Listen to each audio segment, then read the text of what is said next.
Why have we come to earth? Do you remember?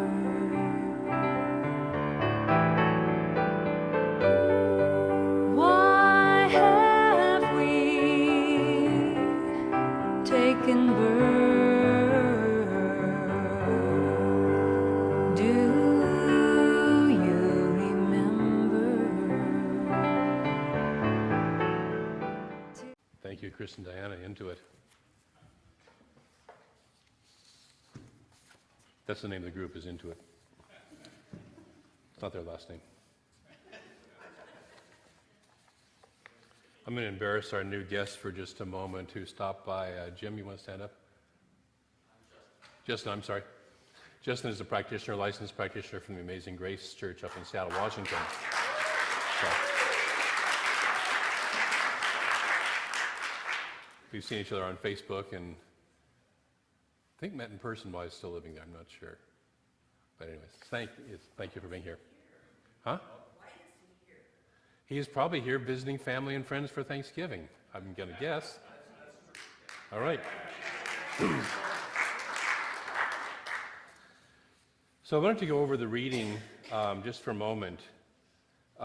This wonderful reading from Psalm 122.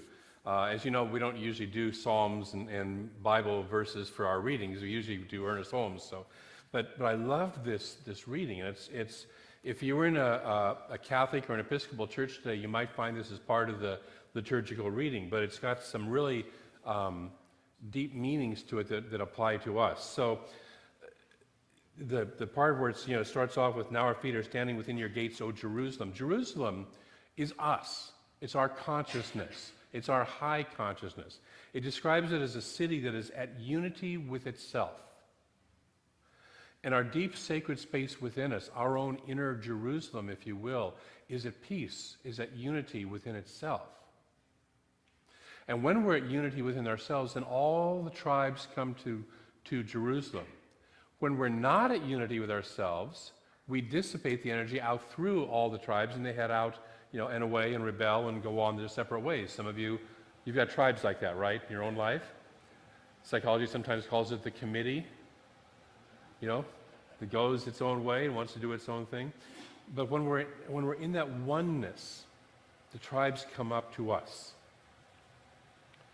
They're thrones of wisdom, the thrones of the house of David. Pray for the peace of Jerusalem. Pray for our own peace within. And may they prosper who love you. When we love that part of us within, this is, in a way, it's what Jesus was talking about when he said, "Seek ye first the kingdom." When we seek that place within us, that unified place, that unified Jerusalem within us, then everything else works out. Because it says, "For my brothers and companions' sake, I pray for your prosperity, because the house of the one our God, I will seek to do you good." The house of the one our God. It's why Mary was choked up with that, because and I thank you for being so heartfelt with your treatment. Mary said she's never done that before, and we're in a place of doing things we've never done before, right? It's okay to do that. We're moving into a heart space more and more, and so just as a whole community. So when we think about our brothers and our sisters, the ones who don't have shoes, who don't have foods, who do have HIV or AIDS, they're one with us. There is no, as Diana said, there is no they, it's us. It's our shoes and our souls that are missing shoes. And so can we have that love and that protection and that support? So I'm grateful for the work that Mary is doing with what we call the outer community, but really is just the community, us, right? So thank you very much. So today we're going to start with doing something also somewhat traditional, which I don't know if it's been done here before or not. Those of you who are relatively new, this is my second Christmas season here, and I don't know what came before. So but I'm going to go out on a limb here and guess we haven't done Advent here for a while. And so Advent, am I safe and during? Okay, good. I know we had a Hindu minister and a Buddhist minister for a while, and I don't think Advent's part of that celebration. But anyways, Advent, if we were in a traditional Christian church, is the season that begins the preparation or the anticipation of the birth of Christ. And I wanted to play with that theme this year from a new thought perspective, from a consciousness perspective, and see what this season, because it's rich, it's a rich, rich, rich season, what it holds for us. And so the word Advent itself comes from the Latin adventus, which means coming.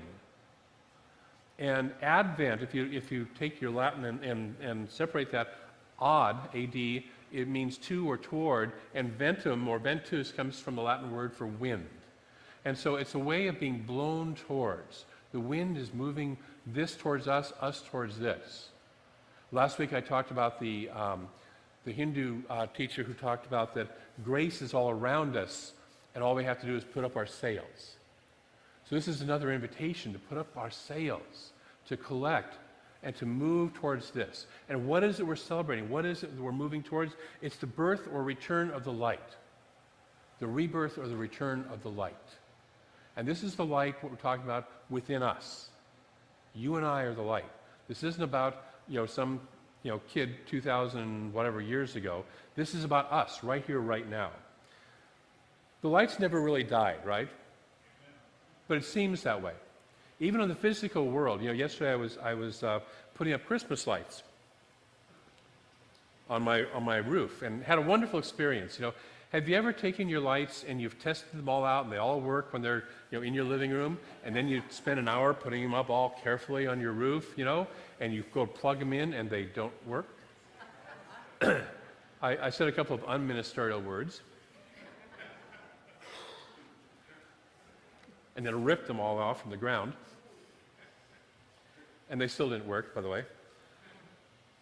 But at the process, I said, God, it's really late. It must be like 4:30, because it seemed really dark in more ways than one. And I looked at my watch, it was like 2:30 in the afternoon. And it's still seeming like, God, it's really late in the day. So, we're at that point where on appearances, outer-wise, it seems dark, doesn't it? This isn't the middle of summer. We can't be partying till 9:30, at night and still be in the daylight. And so it seems we have times in our lives where the outward appearances seem dark.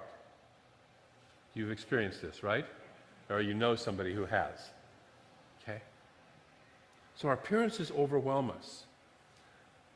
So what we're doing is taking this time to get conscious of the light that lives within us all, the light that is always on within us all, and to start to celebrate the rebirth, not even so much of the light itself, but our awareness of the light that is already there. Our awareness of the light that lives within us all the time. So why would we prepare? Why bother to prepare? I'm going to start off with, being as I'm in a biblical mood, Matthew. We'll get to some Ernest too, by the way, just for those of you who that bothers you, just tight. For as the days of Noah were, so will be the coming of the Son of Man. The Son of Man is that light within us, that essence were. And he goes on to say, for as in those days before the flood, they were eating and drinking, marrying and giving in marriage, until the day Noah entered the ark. And they knew nothing until the flood came and swept them all away. So too will be the coming of the Son of Man. So we're going along living just our normal life, just doing what we do. Doing what we do. And some of you have experienced this where all of a sudden you have an aha moment. You have a moment of enlightenment. You have a moment of, oh my God, and the light comes on. Okay? And so that's what he's talking about here. He says, but understand this, if the owner of the house had known in what part of the night the thief was coming, he would have stayed awake and would have not let his house be broken into. Therefore, you also must be ready, for the Son of Man is coming at an unexpected hour. It's an invitation to be prepared. It's an invitation to start to say, to be ready for this to happen. Because when it happens, it can knock you off your feet.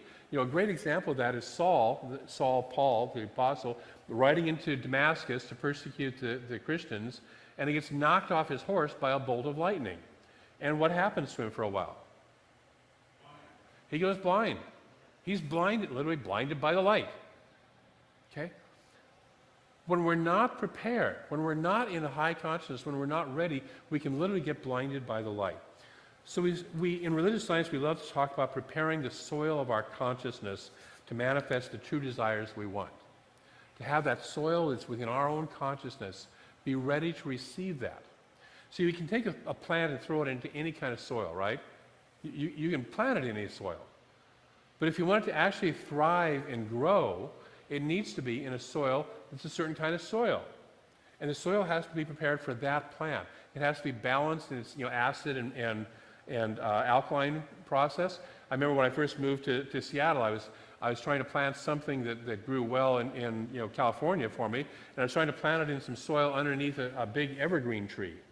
And finally, I eventually had somebody say, you know what, that soil, because of all the pine needles that lays on top of it, is so, I forget whether it's acid or alkaline, but I think it was acid. Acid, I knew somebody here would know that answer, that it won't grow. It won't grow in that soil. And many of us have tried to plant beautiful ideas into our subconscious that's not prepared to take the beautiful idea. So we're going to start to do preparing the consciousness where it's balanced, where it's clean, where it has the nutrients that the plant needs, the idea needs to thrive. We don't really have to prepare for the light. It's always present, right? We don't have to prepare for the light. But it's good to prepare our consciousness to be able to see it and live through it. This is why God told Moses, he says, if you see me, you won't be able to live through it. In the Bhagavad Gita, Arjuna asked Krishna to show himself in his full magnificence. And it says that Krishna has to give Arjuna a special set of eyes with which to see. And even with that, after a while, he says, time out, go back. I can't handle it all. I want to just see you as my friend, my charioteer. And so this idea that we all want to move into the light, but are we ready? Are we truly ready? We all want to be wealthy, but you've heard of all sorts of people who go out and win the lottery, millions of dollars, which, for many people is their dream. Wow, I'd love to win the lottery. And what happens? 5 years later, they're broke because they weren't prepared in consciousness to receive it. We meet the love of our lives, and we later find out that we do the same old habits we did in the previous relationships, and the relationship does what? Goes south, goes bye-bye, or we spend a lot of time with a marriage counselor. Okay? I had a friend who one time was going to ride the Seattle to Portland bike ride. I may have talked about this before. 200 miles in one day. Hadn't done any training whatsoever. Decided to go the night before, get her bike out of the storage locker that it was in, dust it off, pump up the tires, which tells you how much riding she had done, and go ride the ride. Okay? She finished it, but she was off work for 6 weeks afterwards because she couldn't walk. Literally, she had tendonitis in her tendons. Okay? So it's good to be prepared for this consciousness. So we're inviting in our greater and greater awareness of the light. Am I willing to be prepared? Because it's like Plato's cave. In Plato's cave, for those of you who aren't familiar with that, the idea is that we are sitting in a cave watching shadows on a wall that are being projected from behind. Okay? Most of our planet lives that way. Got it? In consciousness? Most of our planet lives that way. Eventually, we start to wake up, we turn around, and we see the people in the metaphor that Plato uses.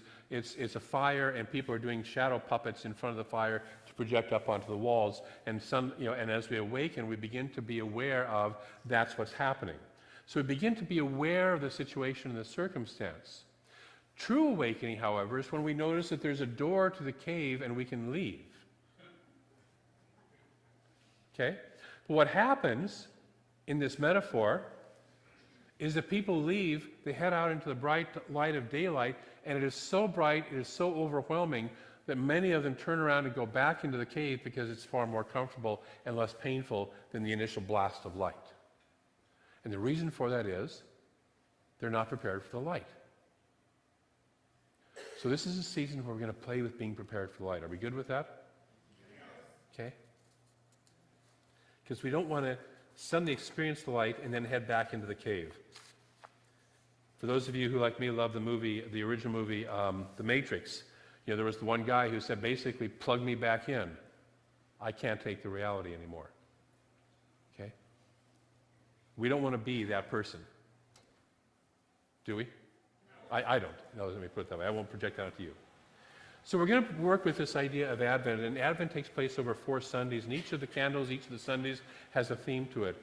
And today's theme is the candle of hope, and I'm going to invite Reverend Mary to come over and light our first Advent candle, the candle of hope.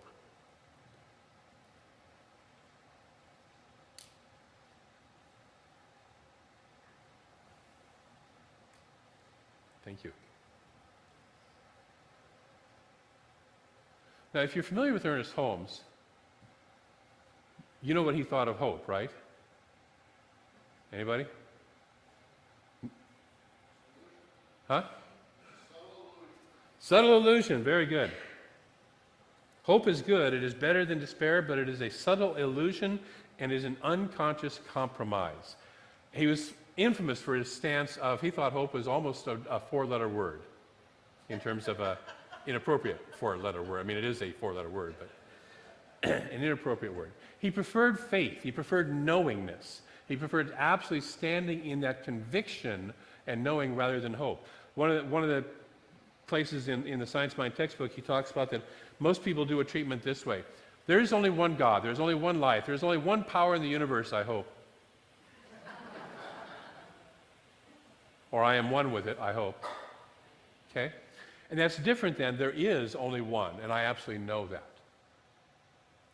So what we're working with here is creating a consciousness of expectancy, a consciousness of knowingness.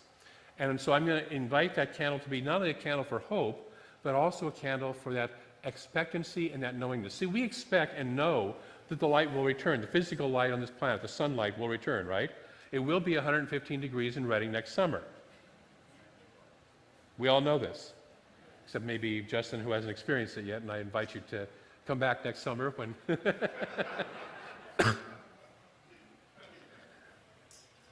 We all know the light's going to return. We have that knowledge. What if you were that certain of the light being awakened within you? Just that certain. What would that feel like? So we know and expect the birth and the rebirth of that light within. John chapter 1 says, "He was the true light which lights every man who comes into the world." And what that says is the same light that was in Christ Jesus is in you and me. It lights every one of us who comes into the world. But we forget. We get talked out of it. We get told, don't be so enthusiastic. Don't be so effusive. Don't be so happy. Don't be so joyful. Color inside the lines. Make sure you show up on time. All that stuff, right? Always brush your hair.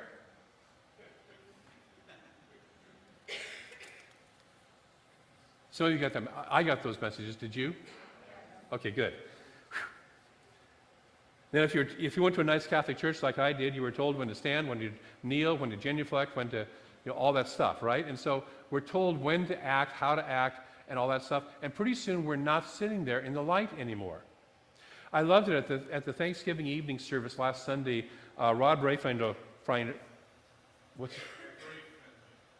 thank you, was talking about that he had witnessed a person. One of the things that moved him out of doubt and into really being a minister was he had witnessed a person who had just had a big success in his life, and he eventually walked out of the room and outside, and he watched him as he walked between 2 buildings, and he just put his hands up like this in this gesture of thank you. This powerful gesture of thank you. And his talk that night in gratitude was to get our hands involved, to experience that gratitude with our hands. And so when we start to know that we're lit by the same light, when we start to apply that, when we start to not forget it, what would it be like if you're sitting in a meeting and you just had some sort of a big win at work or something like that, and you go, oh, thank you. What would most of your coworkers do? Right? Right. Yeah. What's wrong with her and him? What are they doing? So we've let the wear and tear of the journey grind down our brilliance. And we've let the shouting of our external conditions and the pull of mediocrity that lives throughout our culture, throughout our world, pull us back down. And it grabs our attention. So what we're going to do to counter that this month is to engage in the practice of remembering who we truly are. Are you good with that? Okay. Who we truly are. During this time, we're going to engage in a spiritual practice, a group practice with a guide. And I love spiritual group practice where everybody or a great large group of people is doing the same practice together because it is powerful. It is powerful. It carries all of us together through something. And so the spiritual practice I'm going to invite you to do with the guide, our guide is going to be Michael Bernard Beckwith. Michael Beckwith. And the book is The 40-Day Mind Fast Soul Feast. This is a little pocket edition, fits neatly into your pocket so you don't have to remember, or your purse. $10 in the bookstore. It comes with a little workbook that Reverend Mary and Reverend Barbara Leger created for this book. And I'm going to invite us to engage in the practice of doing this 40-day practice for the next 40 days as a way of preparing our consciousness. Now, I know right away, because I can hear you, that there's a mathematician in the audience who has just said, it's not 40 days till Christmas. Yeah, I know. What is 40, actually 39 days away, this 40-day practice, if you started today, will take us to January the 7th. On January the 6th in the Christian calendar, the Catholic calendar, is the presentation of Jesus in the temple. Okay? What I want to invite you to do is not just birth the light, remember the light, but present it. Share it with the world. See, the Buddha, when he became enlightened, after sitting under the Bodhi tree, said, I'm not going to share this. They won't understand it. It's too much for most people to understand. I barely understand it, and I'm not going to bother to share it. And it took one of his teachers to basically kind of kick him in the divine you-know-what, to move him forward to say, you need to share this because there are people who will get it. And think of how poor the world would be, how much poorer the world would be without Buddhism in the middle of it today. Think what would have happened if he'd said, no, I don't want to share it, and that was the end of that conversation. Will you share your light? Yes. In Joseph Campbell's Hero's Journey, the hero always goes off, or heroine always goes off, accomplishes their task, and then they have to come back to the village or wherever they went to and bring the gift back to share with the community. So your work is not just to let yourself be aware of the light within you and to let it be born within you, but it's to share that gift with the community. So that's why I'm engaging with a 40-day practice that will take us through and past and beyond Christmas and the birth of that light and into the next step. So are you willing to play with that with me? All right, thank you. There's a few copies of this book left in the bookstore. We only had a limited number, and the first service bought most of them. We have more on order, and you can leave your name with Pam, Pam, in there for ordering more books, and we'll get them to you as quickly as we can. We can print up more of these booklets right away. We own them, so we can do that. But we're getting the books straight out of Agape, and it's taking a little bit of time for them to print these up. But I want to just share with you the quote from day one, and Michael starts off by quoting Ernest Holmes. One of my favorite quotes is right on the very first page of the Science of Mind textbook. The divine plan is one of freedom. That's the divine plan. People always say, what's God's plan for me, right? Freedom.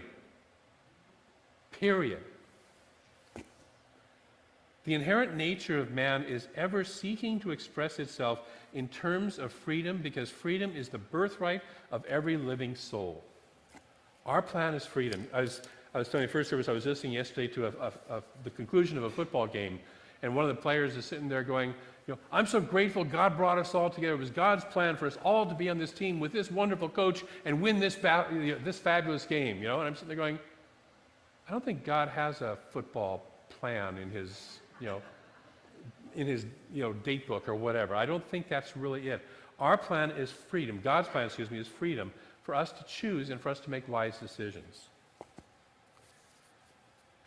Michael goes on to say in his part of it, there is a tendency in human nature to look to the external world for fulfillment that can only be found within. This is coming back to our inner Jerusalem. To look to the external world for a fulfillment that can only be found within. So this day, set your intention to silently converse with the Spirit in the language of your heart. To silently converse with the Spirit in the language of your heart. You know, I loved it when Mary had that heart-opening moment up here doing the prayer. When we have that heart-opening moment, it's like the words go away. I've had that also, where I'm sitting there supposed to be doing a treatment, and it's like there aren't any words. And those are the words. And we all feel it. So I'm going to invite you to play with this month. So this week, what I'm going to invite is 3 pieces of homework, as usual. I gave you the week off with one piece last week. How did the gratitude work out? What was it like living in gratitude this past week? Did it help with the holidays a little bit? Okay. First one is become willing to prepare for the rebirth of the light within you. Become willing. One of my teachers used to say, it's like be willing, and if you're not willing, at least be willing to be willing, and if you can't be willing to be willing, at least be willing to be willing to be willing. But be willing to prepare for the rebirth of the light within you. That means you don't have to necessarily know how to do it, because you don't know how to do it. I don't know how to do it. It knows how to do it, but I don't. You don't. But are we willing to prepare for that within us? Are we willing to say yes with our whole being? Are we willing to say yes with our whole being to the rebirth, being prepared for the rebirth of that light? Yes. Let's try it one more time. Are we willing to say yes with our whole being to the rebirth of that light? Yes. Thank you. And I thank you not for me, because it's for you, and it's for me, and it's for all of us as a community. Secondly, secondly is to begin a practice of preparation. You know, I was joking with the first service, I don't talk too much about gyms these days. I still donate money to the gym, monthly. Cynthia goes and enjoys it. But when I was in Seattle, I actually did go to the gym, and I had a trainer. And I noticed that when I had a trainer, when I had a guide, when I had a process, I actually got quite fit. And I would go and I would learn things from this person and apply them. So I'm going to invite you to go to the gym of life and to work with this 40-day process as your guide, as your trainer. It's actually an enjoyable process. But I'm going to invite you to do that and to build your faith and your hope.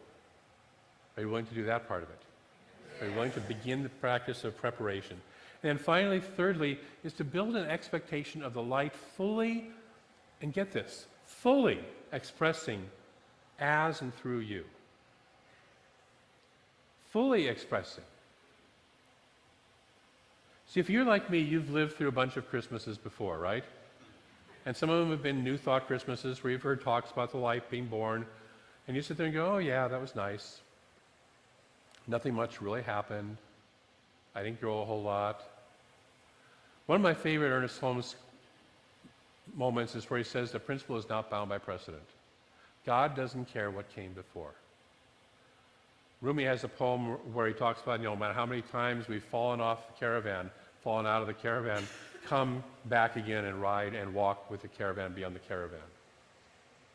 It doesn't matter how many times we failed before. We don't remember how many times the Wright brothers failed to build an airplane, right? We remember that they succeeded, and we get to benefit from that. We don't remember how many failed relationships we had before the one that really works, right? We don't care about those. Those were just practice, relationships, right? We don't care, when we finally hit the career that really is our career, we don't care about the practice careers we had before that.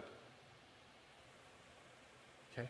We want to be, there's a Zen saying that the fisherman puts his net out to catch the fish, but when he catches the fish, he leaves the net and keeps the fish. What is it that we're really going for? So my invitation is for you to expect and build an expectation for that light to shine in you bigger, brighter, more powerfully than ever before. Breathe that in for a moment. How big, and this is part of the preparation, in religious science we call it a mental equivalent, how big are you willing to have your consciousness be about what that light would look shining within you and through and as you? And then let it stretch, because it's bigger than that still. And so that's the preparation, is we start to prepare, we start to get our consciousness to expand, our mind to expand, our heart to expand, our whole beingness to expand, to allow more light to express than we ever have before, to do things we haven't do, to suddenly find ourselves crying in the middle of a spiritual mind treatment even if we never have before, to allow our hearts to open, to allow our minds to open, to allow our whole beingness to open up that light. And so that's the third thing I'm going to invite you to do, is to have that expectation, to build that expectation of that light fully expressing through you. So it's becoming willing to prepare for the light. It's beginning the practice of doing it using this guide or something similar to it.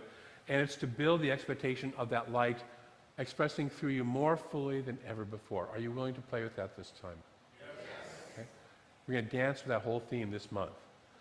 So if you don't get it now, it's going to come back around again. I'm going to close with a slightly long but powerful quote. You've probably heard it before, from Howard Thurman. It's from his book called For the Inward Journey. Grab a glass of water real quick. Diana's doing my coughing for me, and I appreciate that. Keep fresh before me the moments of my high resolve.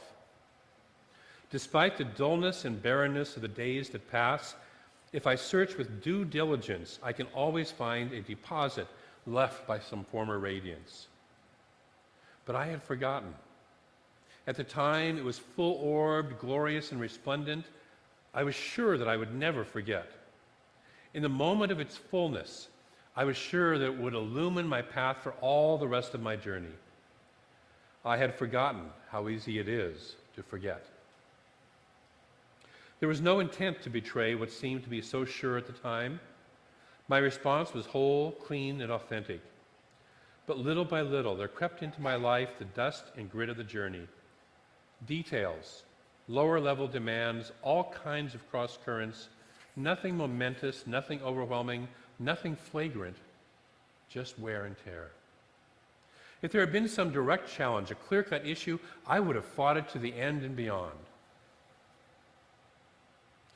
In the quietness of this place, surrounded by the all-pervading presence of God, my heart whispers, keep fresh before me the moments of my high resolve, that in fair weather or in foul, in good times or in tempests, in the days when the darkness and the foe are nameless or familiar, I may not forget that to which my life is committed. Keep fresh before me the moments of my high resolve. I invite you throughout this season to keep fresh before you the moments of that high resolve, of that light, to allow that to be what guides you. And if you forget, to walk by the light of remembered radiance, to where you know that you've experienced that light, because each of us has. Each of us has that light within us. So let's move into prayer.